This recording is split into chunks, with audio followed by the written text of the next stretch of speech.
Hello guys! Welcome to my channel, and for this video ay gagawa po tayo ng mall tour. So mag-ikot-ikot po tayo dito sa mga malls around SG, and also try na rin natin mag-food trip sa mga kita natin sa mall. Tara guys, samahan nyo ako as mag-food trip ako sa mga malls, mag-ikot-ikot, tingnan natin kung ano yung mga makikita natin at kung ano nga ba yung mga nagbago dito sa Singapore this 2022.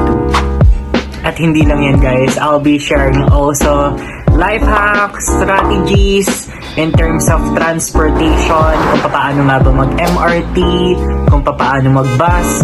I'll be sharing more details guys, kaya make sure guys na manood po kayo nitong video. So hence lalabas tayo guys, kailangan din natin ng internet data. At alam ko rin po maraming po nagtatanong sa inyo about sa SIM po dito sa Singapore. So yes po, may nabili po ako sa airport. Tanong lang po kayo sa help desk po doon kung saan po kayo makakabili ng SIM. Ito po siya from StarHub. Ito po siya guys, yung Travel 4G prepaid SIM po ng StarHub. Ang cost po niya ay $32 po and good na po siya for 12 days.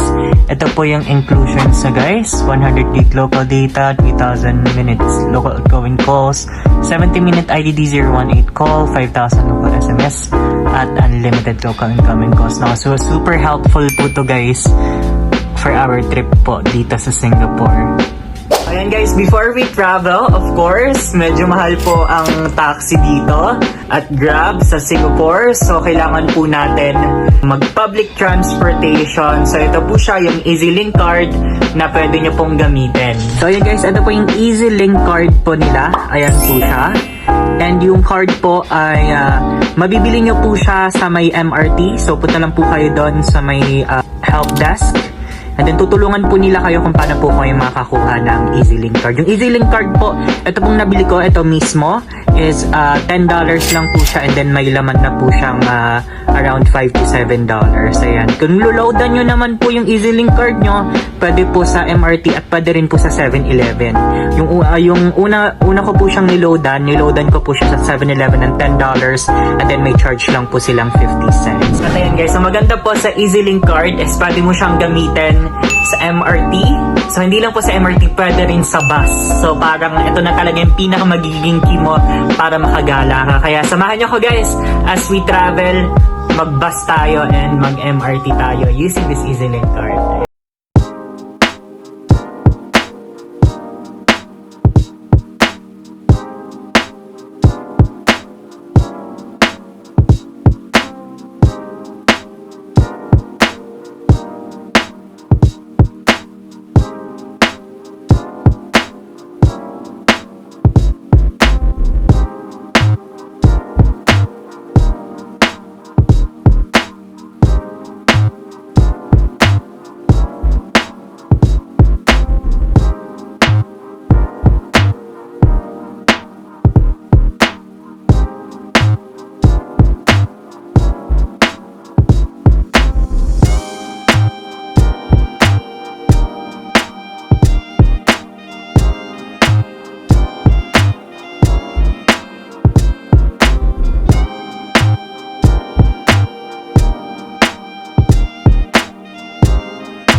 Siya guys, ito po yung Orchard Road.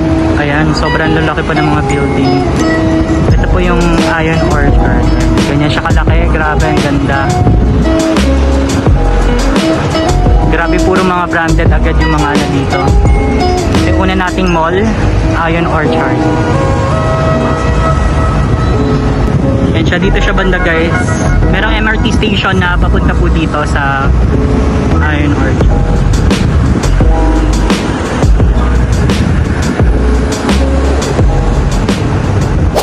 So yun nga yung Ion Orchard guys, nakita niyo naman kung gusto niyo ng sophisticated mall experience, grabe, nandun yung mga mamahaling brands. And also guys, yung Iron Orchard din po yung isa sa pinaka-instagrammable spots dito sa Singapore kasi nga po alam po siya sa Orchard Road. Kaya napakaganda po, lalo na po sa labas. Kaya po maganda po mag-picture dun, guys. So yun nga guys, after natin sa Iron Orchard is nag-orchard walk naman ako and the Orchard Road. And habang naglalakad ako, may nakita akong mall sa harap. Ang pangalan niya pala Lucky Plaza. So may nakita po akong fast food doon at nalaman ko nga na merong Jollibee din, guys. So yes, may Jollibee din po dito sa Singapore.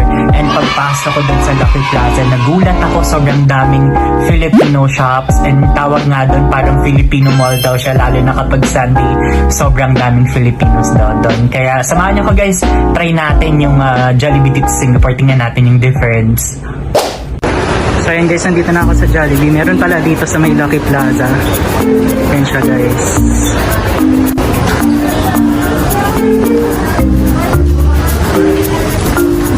Ayun yung menu nila.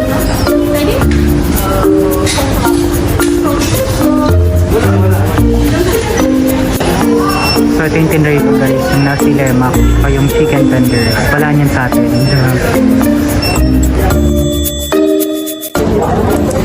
Wala siyang gravy. Kasi nasi lemak na siya. Kasi ito, sa chicken tenders. Mayo. Tapos yung nasi lemak. Parang paste. Kasi paste. Try lang. Try natin yung chicken tenders.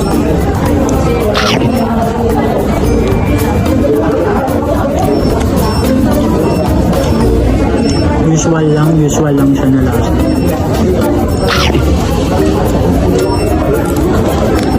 Nasi lemak ata is Malaysian or Indonesian.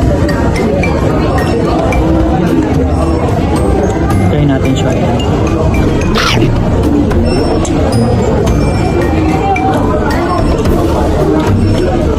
Kakaiba yung lasa. Meron din siyang dilis. Ano makita?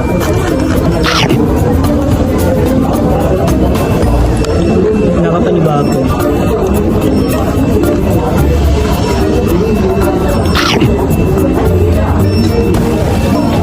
Tikman ko entirely yung chicken lang. Yung chicken lang. Ganun talaga yung trademark ng Jollibee.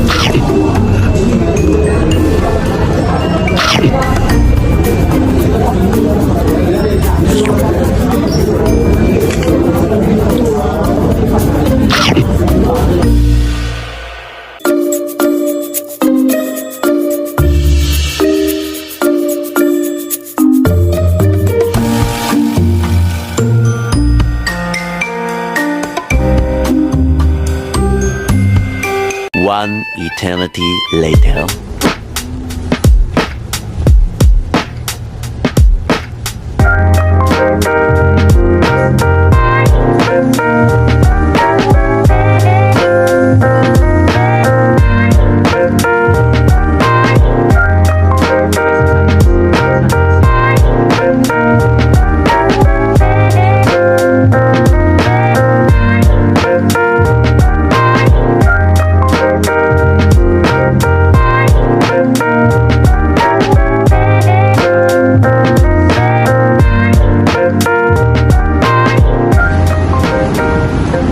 Pinaka-center ng Suntec City, guys.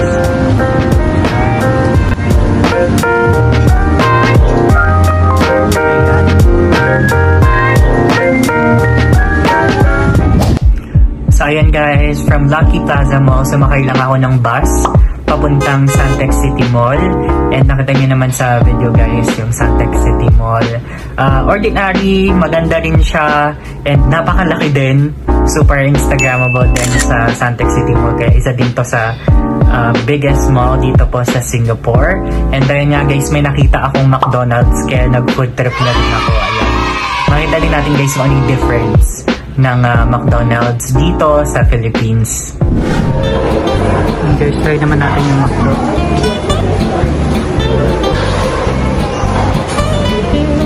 Tingnan natin kung ano yung ibang menu nila.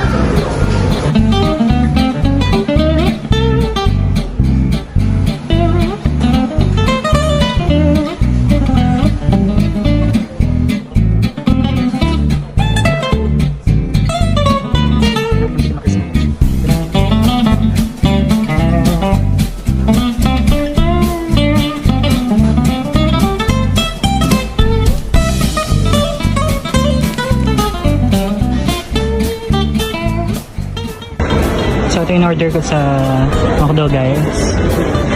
Nag-chicken McNuggets ako kasi meron silang ibang sauce. Curry sauce. So, ita-try natin yung curry sauce. Meron din sila ditong McWrap. Ayan, ito yung medyo mahal. $6. Kaya try natin to. And also yung parang McWings nila. Ayan yung McWings. Ayan, try natin guys. Tingnan natin kung masarap. So yun lang guys, trivia. Meron sila lagi mga stickers sa mga fast food chains. Sabi nyo lang timing kayo. So try natin yung McNuggets. Yung curry sauce nila guys. Siya literal.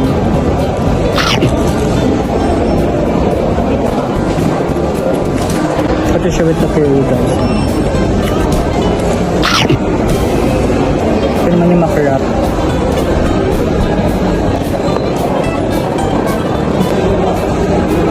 Pull here to open.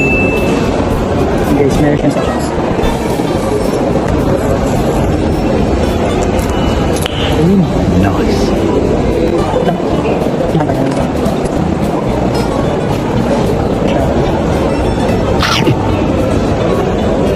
More on pang healthy siya.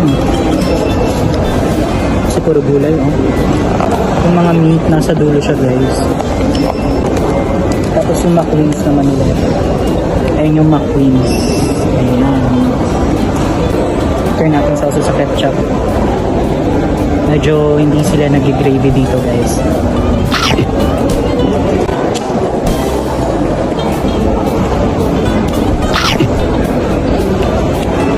Kainin ko lang to guys, ha.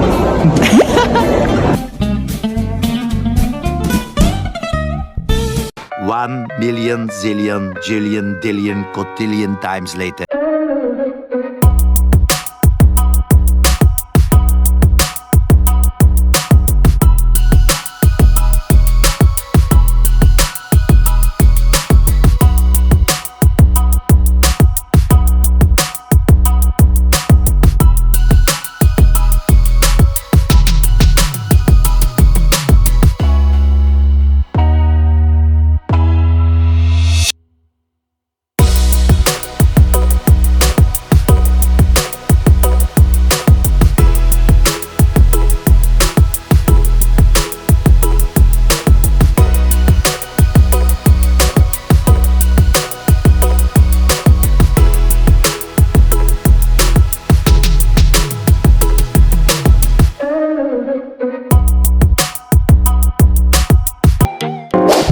So yun guys, from Santex City Mall, nag-MRT lang po ako papuntang Vivo City.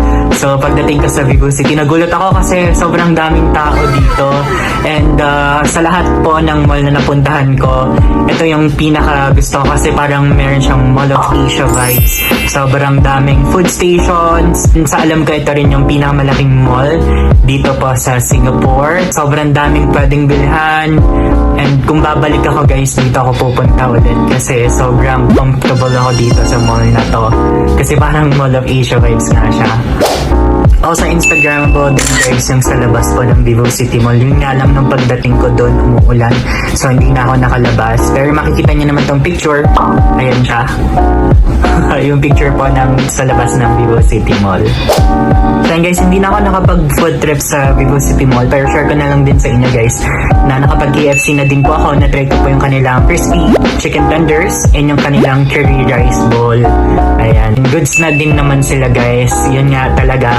Mahilig sila sa curry. So, pati sa McDo, yung curry din na try ko. Kasi sobrang diverse nga talaga nila dito sa Singapore, guys. May mga Indians, Malaysians, Chinese, and yung other nationalities. Kaya sobrang diverse. Kaya yung ina-offer din nila na menu sa Jollibee, sa McDo, and sa KFC ay para sa lahat talaga. Kung sa apat na yun, guys, kung may babalikan ako, definitely sa Vivo City Mall ako pupunta. At kung may budget naman ako at naging mayaman na ako, sa Iron Orchard ako pupunta yun guys. And of course, quick review tayo guys sa mga fast food restaurants na natry ko. Pagdating naman sa pagkain guys, medyo mas malasa yung sa atin. I'm not sure kung bakit. Pero dito yung mga kagaya ng chicken, ng McDo, chicken ng Jollibee, chicken ng KFC, hindi sila ganun kaalat. And hindi sila mahilig dito sa gravy. And another trivia guys, alam nyo ba yung tatlong to? Merong Milo sa beverage nila. So parang sobrang mahilig ata yung mga Singaporean sa Milo. And yun nga guys, hindi ko siya nasabi sa aking pinakaunang vlog. Pero make sure din guys na nakapag-install na po kayo sa Play Store App Store ng Trace Together app. So mabilis lang po yan yung process, and then sign up lang po kayo kasi kailangan po yan sa mga malls and establishments. Kailangan nyo po mag-scan ng QR kapag papasok at palabas po. Ayan. At ayun, since umabot ka hanggang sa part ng video na to, I'll be sharing a life hack or strategy sa'yo. So kapag nagta-travel ka, kapag may gusto kang puntahan na specific na lugar dito sa Singapore, install mo lang sa App Store or Play Store yung Move It app. So papakita ko siya, ayan siya yung app na yan. Install mo lang yan, and then lagay mo lang yung lugar na pupuntahan mo. Ituturo niya sa'yo kung saan yung pinakamalapit na location, kung saan ka sasakay na MRT or bus. Malaking tulong yan. And also guys, sa pagpapapalit po ng pera, make sure na meron na po kayong unhand na cash, either Philippine peso or US dollar. Sa Changi Airport na po kayo magpapalit guys. Make sure lang po na yung papapalit nyo will cover na po your entire trip. Ayan. So, yun po yung aking naging mall/food trip tour dito ko sa Singapore for my second vlog. Sana po nag-enjoy kayo guys at meron po kayo mga natutunan on this vlog. Pasensya na po kayo guys kung hindi po ako makapag-vlog sa labas sa mga mall kasi introvert po talaga ako, naiiyak at na-awkward ako.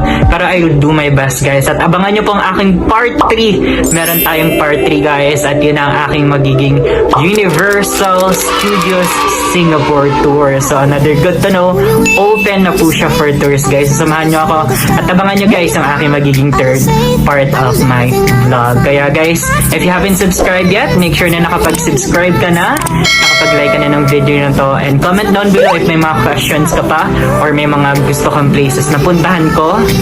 I'll be commenting down below as well yung mga magiging comments and feedbacks nyo will be highly appreciated as well. Maraming salamat guys, and see you at kita-kits po tayo on my next vlog. Peace, God bless! Don't let this be our final song.